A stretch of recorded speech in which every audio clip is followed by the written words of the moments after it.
Hello बच्चों, अस्सलाम वालेकुम। उम्मीद है आप सब खैरियत से होंगे। और जैसा कि आप लोग क्या हो गया, ठीक है, क्या से क्या हो गया देखते देखते, तो बात दरअसल ये है बेटा कि कुछ दिन की बात है, मेरे ख्याल से मोस्ट प्रोबेबली जो है वो इस वीक की हद तक हम जो है वो बिना जो है वो बातें किए या बिना सवाल जवाब के हम पढ़ाएंगे। सिर्फ मैं बोलूँगा, आप चुपचाप सुनेंगे, ठीक है, आप कुछ नहीं बोलेंगे। तो ये कब तक चलेगा? ये जस्ट एक वीक तक। आई कैन अंडरस्टैंड कि ऑनलाइन में आपको इश्यूज़ हैं, आपको जो ऑनलाइन के इश्यूज़ हैं इंशाल्लाह ताला आप जानते हैं इस बात को कि अगर आप ऑनलाइन क्लासेस के बाद जब फिज़िकल क्लासेस में हम कन्वर्ट करेंगे तो आप मुझे जो टॉपिक कहेंगे मैं दोबारा फिज़िकली एक्सप्लेन कर दूंगा। आपको इस चीज़ की टेंशन नहीं होनी चाहिए कि आपको ऑनलाइन समझ नहीं आया। ये सिर्फ इसीलिए कि अगर आपको समझ आ गया तो टाइम बच जाएगा, नहीं समझ आया तो कोई इशू नहीं, मैं दोबारा फिज़िकल क्लास में समझा दूंगा। सो जस्ट रिलैक्स और चुपचाप बैठ के पढ़ें। चुपचाप ही पढ़ेंगे, बोल तो सकते नहीं है, वेरी गुड। अब बात दरअसल ये है कि आप खामोशी के साथ यहाँ बैठ के पढ़ेंगे। आपको जो चीज़ समझ नहीं आती, आप अपने ग्रुप, जो आपका ग्रुप बना हुआ है, आप उस ग्रुप में टेक्स्ट कर दें, आप उस ग्रुप में मैसेज कर दें। इंशाल्लाह एज सुन एज पॉसिबल मैं उसको रिप्लाई दूंगा, मैं आपको आंसर करूंगा। तो वो है कि आपकी जो भी क्वेरीज हैं वो रिजॉल्व हो जाएंगी। लेकिन अगर आपको चीज़ समझ ही नहीं आई तो इसमें भी परेशानी वाली कोई बात नहीं है, फिजिकल क्लासेस में दोबारा ये चीज़ें पढ़ा दूंगा। लेकिन सिर्फ मुझे बदले में एक चीज़ चाहिए, आप परेशान मत हो, सब ठीक हो जाएगा इंशाल्लाह ताला, ठीक है। जैसे थोड़े हालात बेहतर होंगे, आप जानते हैं कि मैं आपको फिजिकली दोबारा बुला लूँगा इंशाल्लाह, ठीक है। मैं आपको अच्छा बेटा, बात यह है कि अगर मैं बात करूँ, लास्ट टाइम कुछ स्टूडेंट्स ने मॉल पढ़ा हुआ है, कुछ स्टूडेंट्स ने मॉल नहीं पढ़ा हुआ, तो इसीलिए मैं दोबारा पढ़ा रहा हूँ। जिन्होंने पढ़ा हुआ है उनका रिवीजन हो जाएगा, जिन्होंने नहीं पढ़ा उनका पहली दफ़ा पढ़ लेंगे। अब मॉल स्टूडेंट्स जिन्होंने नहीं पढ़ा वो सुन लें। आप दुकान पर जाते हैं, चीनी लेने जाते हैं, चलें ठीक है जी, आप दुकान पर शुगर लेने गए, आपने दुकानदार को कहा कि 1 किलोग्राम शुगर दे दें। आपने दुकानदार को कहा कि जी 1 किलोग्राम शुगर दे दें। उसने आपको 1 किलोग्राम शुगर दे दी।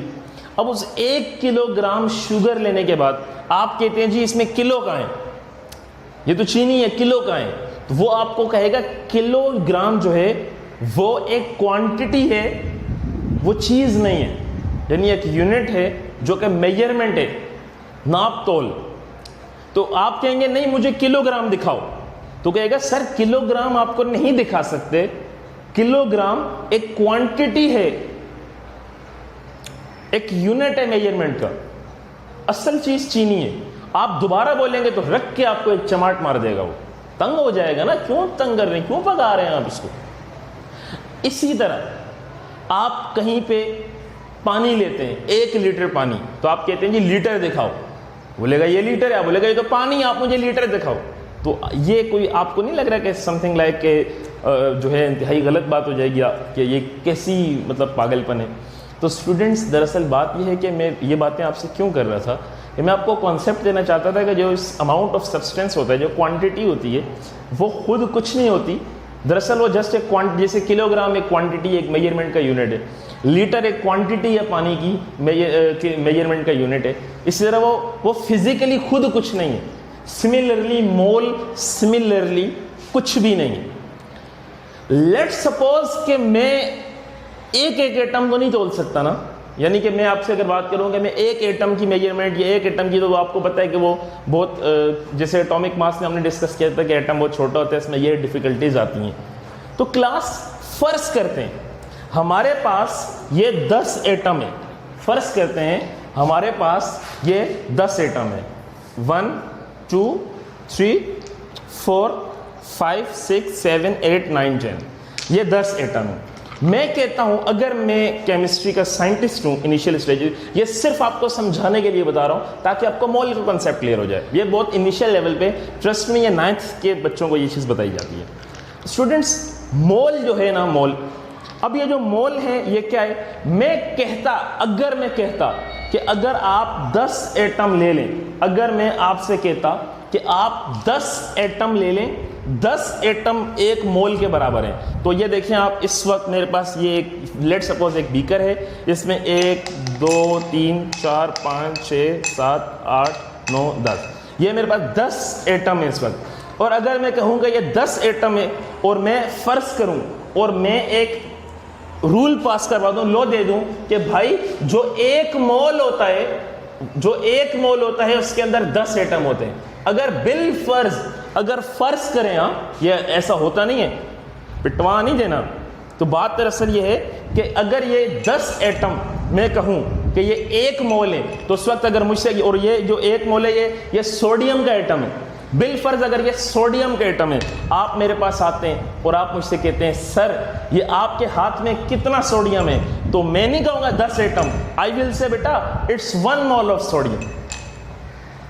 मोल क्या है? Amount of substance. मोल क्या है बेटा? Amount of substance. मैं फिर रिपीट कर रहा हूं, मोल क्या है? अमाउंट है, सब्सटेंस का अमाउंट है। मोल कोई फिजिकल चीज नहीं है। जैसे 1 किलोग्राम सेब या 1 दर्जन केले, तो आपसे पूछा जाए 1 डजन या 1 दर्जन क्या है, तो आप क्या कहेंगे? आप कहेंगे ये कोई चीज नहीं है सर, क्वांटिटी है, 12 की क्वांटिटी है, 12 होता है तो हम कहते हैं दर्जन हो गया। तो ये दर्जन खुद से कुछ नहीं है। देखो मुझे दिखाओ दर्जन का है, तो आप बोलोगे सर दर्जन एक क्वांटिटी है, एक मेजरमेंट है, ये कोई चीज थोड़ी ना है। तो इसीलिए आप लोगों को ये बात पता होनी चाहिए। स्टूडेंट्स, मैं अगर आपसे कहता हूं कि ये 1 मोल सोडियम है, यानी कि मैं कहता हूं कि ये कितना सोडियम है, तो आप मुझे कहेंगे सर ये 1 मोल सोडियम है, क्योंकि हम लेट सपोज कर चुके हैं कि 1 मोल में 10 एटम होते हैं। सिर्फ सोडियम के नहीं, मैं 1 मोल में, अगर मैं 1 मोल में मैं ये देखें फॉर एग्जांपल ये क्लोरीन के 10 एटम है, ये क्लोरीन के 10 एटम है। अब मैं कहता हूं मेरे पास कोई आता है तो कहता है कि जनाबे वाला ये क्या है, तो मैं कहूंगा 1 मोल क्लोरीन है, यानी अगर 10 क्लोरीन मोलिक्यूलर फॉर्म में होता है तो ये मेरे पास 10 मॉलिक्यूल क्लोरीन के। तो मेरे पास कोई आता है तो मैं उसको कहूंगा मैं ये नहीं कहूंगा कि 10 मॉलिक्यूल क्लोरीन के, मैं उसको कहूंगा जनाबे वाला ये 1 मोल क्लोरीन है, यानी कि ये 1 मोल क्लोरीन है। इसके अलावा अगर मैं आपसे बात करूं तो students of class first year, आप लोगों को पता होना चाहिए, लेट सपोज ये ऑक्सीजन है, ये ऑक्सीजन के 10 मॉलिक्यूल है, तो मुझसे कोई अगर पूछता है ये क्या है, तो मैं इसको कहूंगा जनाबे वाला ये 1 मोल ऑक्सीजन है। स्टूडेंट्स, मैं सिर्फ आप लोगों से एक बार डिस्कस करना चाहता था, वो ये था कि मोल क्या होता है। मोल आपकी एक क्वांटिटी होती है, जो यानी कि जो केमिकल्स की है, जो एलिमेंट्स की एक क्वांटिटी होती है, फिक्स क्वांटिटी होती है, उसको 1 मोल कहते हैं। तो आपने जैसे देखा, हमने फर्ज किया कि 1 मोल में 10 एटम होते हैं, हमने फर्ज किया 1 मोल में 10 एटम होते हैं। तो भी ये देखें, ये 10 एटम, अगर फॉर एग्जाम्पल चले ऑक्सीजन नहीं, हम एटॉमिक फॉर्म वाले ले लेते हैं, ज़्यादा आपको अच्छा समझ आ जाएगा। अगर मैं कहता हूं कि ये 1 मोल कैल्शियम है, तो इसका मतलब है कि इसके अंदर 10 एटम कैल्शियम के। अगर ये 1 मोल सोडियम है, तो इसका मतलब है इसके अंदर 10 एटम सोडियम के। और कुछ चीज़ें होती हैं जो इस तरह मौजूद होती हैं नेचुरली, डायटॉमिक, यानी 2 एटम से मिलकर एक मॉलिक्यूल बनता है। हम लास्ट क्लास में पढ़ चुके हैं कि मॉलिक्यूल कैसे होता है, होमोएटॉमिक मॉलिक्यूल है। ये देखें सेम एटम्स, ठीक है, ये देखें मॉलिक्यूल्स जो सेम एटम क्या होता है भाई, क्या होता है, बोलोगे? अच्छा, आप तो बोल ही नहीं सकते, मैं भूल गया था। अच्छा, तो मेरे गूंगे बच्चों, ये क्या होता है? ये होता है एक होमोएटॉमिक, यानी कि डायटॉमिक मॉलिक्यूल है, 2 सेम एटम से बना है। तो आपको पता है एक चीज कुदरती तौर पे पाई जाती है इस तरह, तो हमें मिलेगी ऐसे ये ऑक्सीजन है, बिलफर्ज ये ऑक्सीजन है, ये 2 एटम ऑक्सीजन के, ये 2 एटम ऑक्सीजन के, ऐसे 10 है मेरे पास, ये डाल दें, ये 10 है, लेट सपोज, 10 नहीं है 3। अगर मैं कहता हूं ये 10 हैं, 10, तो इट मींस कि ये 1 मोल ऑक्सीजन है। नहीं सर, इसमें एटम तो 20 हो गए। बेटा बात दरअसल ये ना, कुछ चीजें एटॉमिक फॉर्म में होती हैं, तो कुछ चीजें मॉलिक्यूल फॉर्म में होती हैं, और कुछ चीजें फॉर्मूला यूनिट में होती हैं। ये बात आप सब पता चल चुका है आप लोगों को। कुछ स्टूडेंट्स ने फार्मूला यूनिट, क्योंकि 2 क्लासेस थी, तो कुछ स्टूडेंट्स ने फार्मूला यूनिट नहीं पढ़ा। मैं आपके साथ ये आप एक अलग वीडियो बना के आपके ग्रुप में अलग से डालूंगा, जो कि इंशाल्लाह कल से पहले अवेलेबल हो जाएगी। तो डोंट वरी, ये फार्मूला यूनिट के हवाले से परेशान मत हो, ये कल से पहले आपके अपने ग्रुप में एक वीडियो आ जाएगी which will about formula mass और फार्मूला यूनिट के हवाले से होगी, ठीक है स्टूडेंट्स। 1 मोल में 10 एटम, 10 मॉलिक्यूल, 10 फार्मूला यूनिट है। सर ये क्या मतलब 10 एटम? बेटा बात दरअसल ये है जैसे ये एक चीज है ही मॉलिक्यूलर फॉर्म में, ये चीज है ही मॉलिक्यूलर फॉर्म में, तो इसका मतलब ये मुझे मिलेगी भी मॉलिक्यूलर फॉर्म में। तो इसके 10 मॉलिक्यूल मिलेंगे तो मैं 1 मोल कहूंगा। लेकिन अगर मैं बात करता हूं इसकी, तो ये चीज है ही एटॉमिक फॉर्म में, ये मॉलिक्यूल नहीं है, तो इसके 10 एटम मिलेंगे तो 1 मोल बनेगा। ठीक है, यानी कि परेशानी वाली कोई बात नहीं है। अब बात मैं आपको सिर्फ ये कहता हूं कि अभी ये देखें, ये भी एक मॉलिक्यूल है, ये भी एक मॉलिक्यूल है, डायटॉमिक, 2 एटम से बना है। अब अगर ये कुदरती तौर पर मॉलिक्यूल ही पाया जाता है तो मैं कहूंगा ऐसे 10 मॉलिक्यूल होंगे तो 1 मोल बनेगा। तो स्टूडेंट्स, ये आपने परेशान नहीं होना। आप लोग ये सोचने लग जाएंगे कि 10 एटम है और 10 मॉलिक्यूल है, ये बराबर कैसे हो सकते हैं, 10 मॉलिक्यूल में तो 20 एटम होते हैं। तो आपने बिल्कुल परेशान नहीं होना, ठीक है, क्योंकि कुछ चीज़ें एटॉमिक फॉर्म में पाई जाती हैं, कुछ मॉलिक्यूलर फॉर्म में पाई जाती हैं, और कुछ फार्मूला यूनिट होते हैं जिनका यानी कि जो आयोनिक कंपाउंड्स होते हैं। इंशाल्लाह आप इसको भी समझ लेंगे। तो मैं सिर्फ ये बात कर रहा था कि आपको ये कॉन्सेप्ट देने की कोशिश कर रहा था बेटा कि मोल क्या होता है। आप देखें, जो चीज़ एटॉमिक फॉर्म में होती है अगर उसके 10 एटम ले लो तो 1 मोल बन जाएगा। जो चीज़ मॉलिक्यूलर फॉर्म में होती है उसके 10 मॉलिक्यूल फॉर्म में ले लो तो 10 मॉलिक्यूल ले लो तो उसका 1 मोल बन जाएगा। और जो चीज़ फार्मूला उसमें होती है, फार्मूला यूनिट यानी कि आयोनिक कंपाउंड्स हैं, तो अगर आप उनके 10 फार्मूला यूनिट ले लें तो वो 1 मोल बन जाएगा। तो मैं सिर्फ आपको मोल क्लियर करना चाहता था। तो आप अगर जैसे फॉर एग्जांपल आप केले लेने जाते हैं, ठीक है, या कोई भी ऐसी चीज़ लेने जाते हैं जो दर्जन में, तो आपको उसकी क्वांटिटी काउंट करके दी जाती है। क्वांटिटी काउंट करने का मतलब ये होता है कि वो 12 हो गए तो दर्जन पूरा हो गया। ये नहीं कह सकते कि जी ये चीज़ छोटी है, ये इस जैसी 2 डालें तो उसको 1 काउंट करेंगे, ऐसा कुछ नहीं होता। वो सिंगल चीज़ सिंगल काउंट होती है। तो आपको मैं दोबारा फिर से एक छोटा सा ओवरव्यू देना चाहता हूँ, एंड दैट इज़ कि अगर आपके पास एक चीज़ एटॉमिक फॉर्म में है तो उसके 10 एटम, मॉलिक्यूलर फॉर्म में है तो उसके 10 मॉलिक्यूल। फ़र्ज किया हुआ है, असल वैल्यू ये नहीं है। व्हाट इज़ द वैल्यू, मैं आपको बता रहा हूँ। और अगर आप फार्मूला यूनिट में तो 10 फार्मूला यूनिट डालें तो 1 मोल बनता है। क्या बनता है बेटा, 1 मोल बनता है। क्या बनता है, 1 मोल बनता है। अब मेरा एक छोटा सा मोल आपको समझ आ गया कि कोई चीज़ नहीं है, बस एक अमाउंट ऑफ सब्सटेंस है। ठीक है, क्या है, अमाउंट ऑफ सब्सटेंस है। स्टूडेंट्स, एक छोटी सी बात मैं आप लोगों से डिस्कस करना चाहता हूँ। मैं आपके सामने कुछ चीज़ें रखता हूँ। फॉर एग्जाम्पल मैं आपके सामने रख रहा हूँ इस वक्त ये 2 एटम है। लेट सपोज ये कोई और एलिमेंट है, इसका नाम है ए, ये एक और एलिमेंट है, इसका नाम है बी। ए बी, मेरा आपसे सिर्फ एक क्वेश्चन ये है, छोटा सा मासूम सा क्वेश्चन, वो ये है बेटा, ये भी एक एलिमेंट का एटम है, ये भी एक एलिमेंट का एटम है। इसको भी 10 एटम लेने से 1 मोल बनता है, इसके भी 10 एटम लेने से 1 मोल बनता है। दोनों के 10-10 एटम लेने से 1 मोल बनता है। आप दोबारा दोनों को सही से देख लें। इसके 10 एटम लूंगा 1 मोल बनेगा, इसके 10 एटम लूंगा 1 मोल बनेगा। Students of class first year section alpha, मेरा क्वेश्चन ये है, इसके 10 लेने से इसके 10 लेने से मोल तो 1 होगा, लेकिन क्या इन दोनों का मास भी 1 होगा? नो। क्यों सर? इसका साइज बड़ा है, 10 एटम लेने से 1 मोल हो जाएगा। इसका साइज छोटा है, 10 एटम लेने से 1 मोल हो जाएगा। लेकिन इसका साइज बड़ा है सर, इसका मास भी ज्यादा होगा, और इसका साइज छोटा है, इसका मास कम हो जाएगा। समझ तो आ रही होगी? नहीं आ रही? कोई बात, नो इश्यू। ठीक है, अब मैं इससे भी अगर कोई बड़ी चीज ले लेता हूं, जैसे कि ये माशाल्लाह। अब मुझे बताएं, क्या इसका मास भी ये 10 लेने से 1 मोल बनेगा? ठीक है, अगर चलें इसको तीसरे को निकाल देते हैं। बच्चे बोलेंगे सर ये क्या चीज़ है, अस्तगफिरुल्लाह। तो चलें छोड़ें उसको। ये बताएं, ये भी 10 लेने से 1 मोल बनेगा। मेरा क्वेश्चन ये है, ये 3 चीज़ें हैं, 1 2 3, ये 3 चीज़ें हैं इस वक्त आपके पास। मेरा क्वेश्चन सिर्फ इतना सा है, क्या इन तीनों के 10 मोल लेने से 1 मोल बन जाएगा? Yes sir. 10 मोल, 10 एटम 1 मोल, 10 एटम यानी कि ये 10 इसके अगर ये मॉलिक्यूल्स लूँ 1 मोल, 10 एटम 1 मोल, 10 एटम 1 मोल। लेकिन माय क्वेश्चन इज कि अगर मैं तीनों का 1-1 मोल लेता हूं तो क्या तीनों का मास बराबर हो सकता है? Not possible.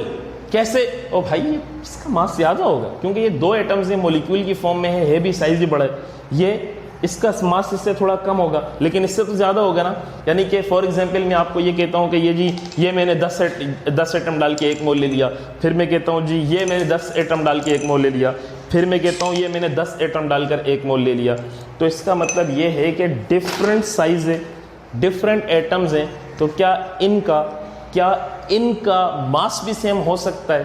तो नॉट पॉसिबल, नॉट पॉसिबल। तीनों का मास अलग अलग आएगा क्योंकि तीनों का साइज अलग है, तीनों के एटम का साइज अलग है, जिसकी वजह से तीनों का मास अलग अलग आएगा। अभी कैसे आएगा मैं उसको तो डिस्कस करूंगा, लेकिन पहले फिगर तो ठीक कर लूं। आप में कोई पढ़ा लिखा भी इस वक्त बैठा होगा, मींस दैट जिसको आता होगा वो कह रहा होगा सर अस्तगफिरुल्लाह 9th में तो हम कुछ और पढ़ के आए थे, कोई बड़ी बला थी। तो मैं वही आप लोगों को बता देता हूं कि 1 मोल जो होता है उसमें 10 एटम नहीं होते बल्कि 6.02 एक्सपोनेंट 23 एटम या मॉलिक्यूल या फॉर्मूला यूनिट या पार्टिकल भी कह सकते हैं आप इसको पार्टिकल भी कह सकते हैं, पार्टिकल, आप इसको पार्टिकल भी कह सकते हैं। अब सर ये आपने क्या कर दिया? बेटा प्लीज परेशान मत हो, वो 10 एटम थे ना, वो जो मैं कह रहा था 10 एटम मिलाओ तो 1 मोल बनता है, 10 एटम मिलाओ तो 1 मोल बनता है, 10 एटम मिलाओ तो 1 मोल बनता है। बेटा वो जस्ट आपको एक कॉन्सेप्ट देने के लिए था। असल क्वांटिटी ये होती है कि आपके पास 6.02 एक्सपोनेंट 23 एटम मॉलिक्यूल या फॉर्मूला यूनिट मिलाने से 1 मोल बनता है। ये 6.02 एक्सपोनेंट 23 का मतलब है, मैं इसको शॉर्ट टर्म में कह देता हूं कि इसका मतलब ये है कि इसके आगे आप 21 जीरो लगाते जाएं तब जाकर ये बनेगा, यानी कि बिलियंस में जाकर बनेगा। 21 जीरो इसके आगे आपको और लगाने पड़ेंगे तब जाकर ये इसकी असल वैल्यू आएगी, जो कि एक ह्यूज वैल्यू है, जो कि क्या है बेटा? एक ह्यूज वैल्यू है। यानी ह्यूज का मतलब क्या होता है? बड़ा। ठीक है, ये तो आता होगा ना, नहीं आता तो 9th दोबारा पढ़ लो या थोड़ी बहुत अंग्रेजी पढ़ लो। तो 1 मोल में कितने पार्टिकल्स होते हैं? 6.02 एक्सपोनेंट 23। यानी कि अगर मिसाल दूं तो ये जो गिलास है ना, अगर ये फिल फर्स्ट ये सोडियम के एटम्स हैं तो ये 10 डालने से 1 मोल नहीं बनता, वो मैंने फर्ज किया था। ऐसे 6.02 एक्सपोनेंट 23 एटम्स अगर मैं डालूंगा इसके अंदर तब जाकर बनेगा 1 मोल सोडियम। क्या बनेगा? 1 मोल सोडियम। अगर मैं बात करता हूं क्लोरीन की, अगर या ऑक्सीजन की, ये देखें ऑक्सीजन डायटोमिक फॉर्म में होता है, ये देख लें आप O2 मोटू नहीं O2, 1 और 1 2, 1 + 1 2। माशाल्लाह, ये तो आपको मैथमेटिक्स भी आती है। तो बेटा देख लें ये क्या है? ये ऑक्सीजन का मॉलिक्यूल है डायटोमिक। हाजा कौन सा एटॉमिक? डायटोमिक, यानी होमो एटॉमिक तो है ही ना। अब ये कितने डालने पड़ेंगे बेटा? ये भी 6.02 एक्सपोनेंट 23 मॉलिक्यूल डालने पड़ेंगे, ठीक है, एटम नहीं। तो इस तरह के अगर 6.02 एक्सपोनेंट 23 मॉलिक्यूल्स में डाल दूं तब जाकर बनता है आपका 1 मोल ऑक्सीजन। अगर मैं 6.02 एक्सपोनेंट 23 डालूं ऑक्सीजन तो तब जाकर आपका बनेगा 1 मोल ऑक्सीजन। अब आप लोगों को एक इंटरेस्टिंग बात बताता हूं। आपको पता है जब 1 मोल सोडियम डाला गया, 1 मोल, आपको पता है, मैं अपनी बात बता देता हूं, मैं जब 9th में था तो स्टार्ट था तो मैं मोल को मोले पढ़ता था, तो इसलिए मैं जब भी मोल पढ़ाता हूं तो मुझे वो चीज़ याद आ जाती है। मैं कहता था 1 मोले ऑक्सीजन, 2 मोले ऑक्सीजन, 2 मोले नाइट्रोजन। तो स्टूडेंट्स क्या होगा? 1 मोले सोडियम, ठीक है, क्या है ये? 1 मोले सोडियम। तो 1 मोल सोडियम के अंदर क्या होता है? 6.02 exponent 23 atoms of sodium, atoms of sodium. Sir नजर नहीं आ रहा, पढ़ रहा हूं, लिख लेना। 1 मोल sodium 6.02 exponent 23 atoms of sodium. इसको कैसे पढ़ते हैं? 6.02 मल्टीप्लाई बाय 10 10 के ऊपर 23। अस्तगफिरुल्लाह पढ़ लो, ऐसा नहीं पढ़ते। इसको कैसे पढ़ते हैं? 6.02 एक्सपोनेंट 23। ये जो मल्टीप्लाई बाय 10 है इसको एक्सपोनेंट कहते हैं, ठीक है। हाजा मतलूबा चीज समझ आ गई।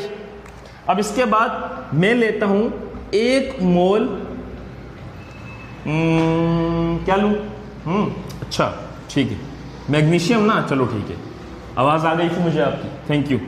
6.02 exponent 23 atoms of magnesium, atoms of magnesium. 6.02 exponent 23 atoms of magnesium.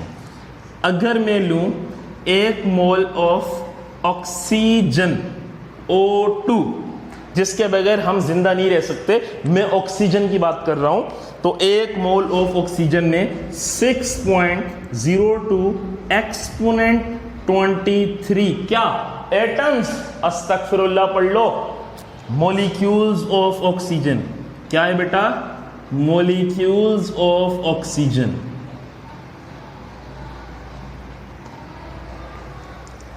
समझ तो आ गई होगी, नहीं आई कोई बात नहीं। अगर मैं लेता हूं 1 मोल ऑफ NaCl, क्या आ जाएगा? 6.02 exponent 23 formula units of NaCl। Formula units of, मैं फिर कह रहा हूं कि कुछ स्टूडेंट्स ने फॉर्मूला मास नहीं पढ़ा। इंशाल्लाह कल तक आपके अपने ग्रुप में एक वीडियो आ जाएगी जो आप देखेंगे तो आप इसको समझ लेंगे। लास्ट क्या है? 1 मोल ऑफ H2O।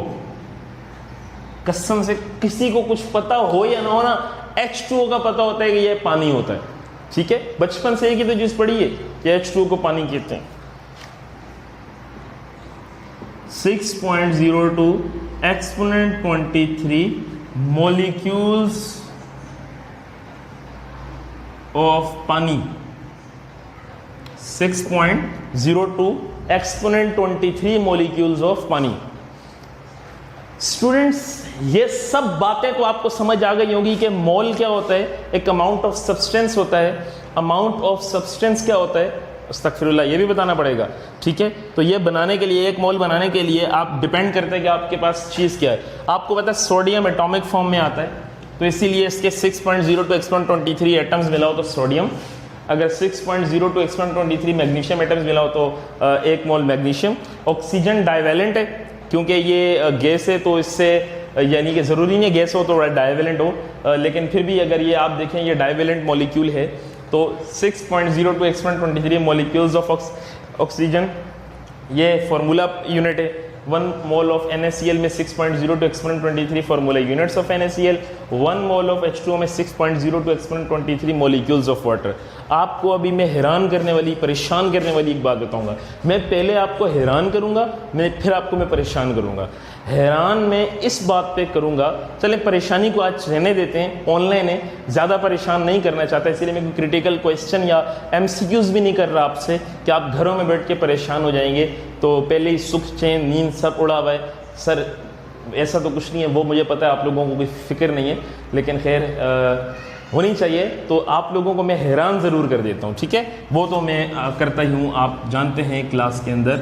वो ये है कि आपको पता है जब 1 मोल सोडियम लिया गया, 1 मोल सोडियम, देखिए 1 एटम का मास नहीं कर सकते ना आप। 1 एटम का मास निकालने के लिए वो जो ताम झाम जो हमने राम कहानी रची थी एटॉमिक मास वाली, वो करना पड़ता है। कंपेयर विद द, फिर पहले किससे किया? सबसे पहला कंपैरिजन हाइड्रोजन से, फिर हाइड्रोजन से ऑक्सीजन पे, ऑक्सीजन से कार्बन पे, फिर कार्बन के साथ रेशो, फिर किस तरीके से हमने एटॉमिक मासेस निकाले। ये सब आप दुख भरी कहानी जानते हैं जो हम पढ़ते आए हैं पिछले वीक में। तो 1 एटम का नहीं निकाला जा सकता ना, जब इतने ज्यादा एटम, अस्तगफिरुल्लाह, इतने ज्यादा एटम हो तो क्या आप इतने ज्यादा एटम्स का नहीं निकाल सकते? क्वेश्चन है ना कि इतने 1 एटम का जी चलो नहीं निकाल सकते थे उस वक्त, लेकिन मुझे एक बात का जवाब चाहिए, क्या आप इतने ज्यादा एटम का मास नहीं निकाल सकते? बेटा ये इतने ज्यादा एटम है कि ये आपके हाथ पे भी आ सकते हैं, आप इनको एक आपके पास यानी कि क्वांटिटी आ जाएगी फिक्स, तो आप जब उसका मास निकालेंगे अब आप मास निकाल सकते हैं। आपको पता है जब 1 मोल सोडियम का मास निकाला तो कितना आया? अच्छा चलें याद करें, सोडियम का एटॉमिक मास कितना है? 23, मैग्नीशियम का 24, ऑक्सीजन का मोलिक्यूलर 32, NaCl का 58.5, H2O का 18, ये सबको पता है। Sodium 23, magnesium 24, water 18, sodium chloride 58.5 and जाना पहचाना सबका लाडला ऑक्सीजन। ये हमारी जिंदगी है ना, हम इसके बगैर नहीं रह सकते, है ना। ऑक्सीजन में 6.0 to 6.23 मॉलिक्यूल्स ऑफ ऑक्सीजन, लेकिन एक ऑक्सीजन मॉलिक्यूल का मास कितना होता है? 32। अब आपको पता है जब इनका इतने ज्यादा एटम्स लिए गए, इतने ज्यादा एटम्स लेने के बाद जब इनका मास निकाला, सोडियम का मास आया 23 ग्राम 1 मोल में, 1 मोल में, पर मोल यानी 1 मोल में, यानी इतने एटम्स में। मैग्नीशियम का मास आया 24 ग्राम पर मोल, 1 मोल में। पर मोल इसीलिए लिख रहा हूं, आपको पता होना चाहिए 1 मोल की बात कर रहा हूं मैं। ऑक्सीजन का आया 32 ग्राम, NaCl का आया 58.5 ग्राम, वाटर का आया एज यूजुअल, जैसा कि आपको पता है कितना आया? 18 ग्राम पर मोल, क्योंकि वाटर का होता ही 18 है ना। सर ये क्या? सोडियम का तो एटॉमिक मास 23 होता है, तो इसका मतलब 1 मोल सोडियम में 23 ग्राम भी होते हैं। सर मैग्नीशियम का तो एक एटम का मास 24 AMU होता है, ग्राम नहीं होता। क्यों वाजिबुल कत्ल होना चाहते हो मेरे हाथ से? क्या होता है? 24 AMU होता है बेटा। तो मुझे बताएं 1 मोल सोडियम में कितने ग्राम है? 23 ग्राम। लेकिन एक एटम सोडियम में कितना मास होता है? 23 AMU।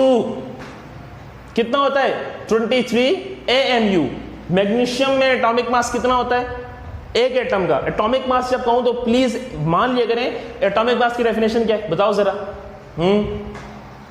गुड। क्या होती है? Mass of 1 atom of an element. Very good बेटा। क्या होती है? Mass of 1 atom of an element. तो एक एटम की बात करो ना, और एक एटम ग्राम में तो हो नहीं सकता, तो इसके एक एटम की जो मास है वो कितना है? 23 AMU, 24 AMU, 32 AMU, 58.5 AMU, 18 AMU इनका मॉलिक्यूलर मास है और इसका फॉर्मूला मास है। तो स्टूडेंट्स आप देखें, जो इसका एटॉमिक मास है 23 AMU, इतने सारे एटम लेने के बाद इसका मास भी इतना ही निकला 23 ग्राम। जितना इसका एटॉमिक मास है 24 AMU, इतने सारे एटम्स लेने के बाद इसका मास भी वही निकला 24 ग्राम पर मोल। जितने जो है इसका मॉलिक्यूलर मास है, इतने मॉलिक्यूल्स लेने के बाद इसका जो मास निकला वो उतना ही निकला जितना। लेकिन ये आपने मेजरमेंट की है, जैसे आप मैं आपको तोल लेता हूँ, आप आते हो 15-20 किलो के तो होंगे आप, ठीक है माशाल्लाह, कुछ 100 किलो से ऊपर के भी बैठे होंगे बीच में, जी सबको जानता हूं मैं, कुछ यहाँ अंदर 100 किलो से ऊपर के भी बैठे होंगे। अब बात दरअसल ये कि आपने वो मास कैसे निकाला? वो मास आपने मास मेजरमेंट से निकाला, जो ग्राम या किलोग्राम। तो इतने ज्यादा एटम आ चुके थे, ये फिजिकली अवेलेबल थे। इसके बाद जब इनका मास निकाला, इसका आया 23 ग्राम, इसका आया 24, इसका आया 32। और मजे की बात यह है कि इसका 23, अगर 1 मोल का मास आया तो इसके एक एटम का मास 23 AMU है। इसके 1 मोल का 24 ग्राम आया, इसके एक एटम का मास 24 है। इसके एक मोल का ऑक्सीजन का 32 ग्राम आया, इसके एक मोलिक्यूल का मास 32 मोलिकुलर मास 32 AMU है। इसका फॉर्मूला मास 58.5 है, इसके एक मोल में भी 58.5 है। फॉर्मूला मास है ना, देखें ये फॉर्मूला मास है, ये मोलिकुलर मास है, ये एटॉमिक मास है, तीनों चीजें डिस्कस की हैं। तो स्टूडेंट्स ऑफ क्लास कौन सी क्लास? फर्स्ट ईयर है शायद, ठीक है। वो ये है, पढ़ तो अभी तक 9th वाला सारा रहे हो, तो कहने को तो फर्स्ट ईयर है, कोई बात नहीं। अब बात दरअसल ये है कि सर अब आप मोल की डेफिनेशन देखिए, मेरा तरीका थोड़ा सा डिफरेंट है। मैं ये चाहता हूं कि आप पूरा कॉन्सेप्ट लें, जब मैं डेफिनेशन बताऊं तो आप हैरान हो, परेशान हो। ना कि मैं पहले डेफिनेशन बता के कंफ्यूज करूं फिर उसको एक्सप्लेन करूं। मैं हमेशा ये मेरी ये कोशिश होती है पहले पूरा कॉन्सेप्ट लें फिर आपको मैं डेफिनेशन बताऊं। अब मोल की डेफिनेशन लिख रहा हूं, ग्राम एटॉमिक मास, ग्राम मोलिक्यूलर मास, पढ़ रहा हूं नजर ना आए तो कोई मसला नहीं है, या gram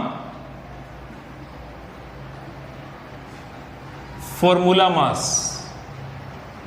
of a substance which contain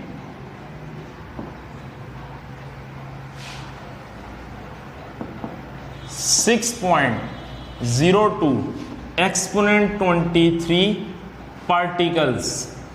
बच्चों ये टाइम की थोड़ी सी कमी है तो पार्टिकल से मुराद अगर ये एटम की बात हो रही है तो एटम्स, एटम हुआ तो एटम्स, मॉलिक्यूल हुआ तो मॉलिक्यूल्स, फॉर्मूला यूनिट हो तो फॉर्मूला यूनिट। ठीक है, लिख नहीं रहा लेकिन आपको पता होना चाहिए कि इसमें एटम भी हो सकता है, मॉलिक्यूल भी हो सकता है और फॉर्मूला यूनिट भी हो सकता है। ठीक है, तो ये इसकी डेफिनेशन क्या है मोल की, क्या है ग्राम एटॉमिक मास। ये देखें एटॉमिक मास इसका कितना था 23 AMU, लेकिन अब किस में आ गया 23 ग्राम। किस वजह से? इतने पार्टिकल्स लेने से। इसका क्या था एटॉमिक मास 24 AMU, मास कितना आया 24 ग्राम। इसका मोलिक्यूलर मास क्या था 32, मास कितना आया 32 ग्राम। इसका फॉर्मूला मास, इस फॉर्मूला यूनिट का मास क्या था, फॉर्मूला मास क्या था 58.5, इसका क्या आया मोल का 58.5। अब इसकी बात करें अगर वाटर, हाजा पानी, पानी 18 ग्राम, क्योंकि इसका मोलिक्यूलर मास भी कितना होता है 18 ग्राम। तो ये देखें इसका मोलिक्यूलर मास किसमें, इसका मोलिक्यूलर मास कितना है 18, लेकिन यहां ग्राम में आ गया। फॉर्मूला मास कितना है 58.5, यहां ग्राम में। बेटा ग्राम एटॉमिक मास का मतलब होता है एटॉमिक मास जितने ग्राम, ग्राम मोलिक्यूलर मास का मतलब होता है मोलिक्यूलर मास जितने ग्राम, यानी मोलिक्यूलर मास जो AMU में था उतने ग्राम आ गए। ग्राम फॉर्मूला मास का मतलब है फॉर्मूला मास जो AMU में था उतने ही ग्राम आ गए। कब? जब उसके अंदर इतने पार्टिकल्स आए। तो एक ऐसा सब्सटेंस, इतना सब्सटेंस जिसके अंदर उस एलिमेंट के, अगर वो एटम है तो उसके एटॉमिक मास जितने ग्राम, अगर मोलिक्यूल है तो उसके मोलिक्यूलर मास जितने ग्राम, अगर फॉर्मूला यूनिट है तो फॉर्मूला मास जितने ग्राम, और उसके अंदर 6.02 एक्सपोनेंट 23 पार्टिकल्स हैं, तो वो कहलाता है आपका, क्या कहलाता है मोल कहलाता है। तो आपको अब मेरे हिसाब से मोल क्लियर हो जाना चाहिए। अगर अभी भी मोल क्लियर नहीं है तो खुदा का खौफ कर लो, अभी भी नहीं समझ आया तो कब आएगा। ओके स्टूडेंट्स, इंशाल्लाह कल एक और क्लास के साथ हम हाजिर हो जाएंगे, तब तक दीजिए इजाजत। अल्लाह हाफिज़।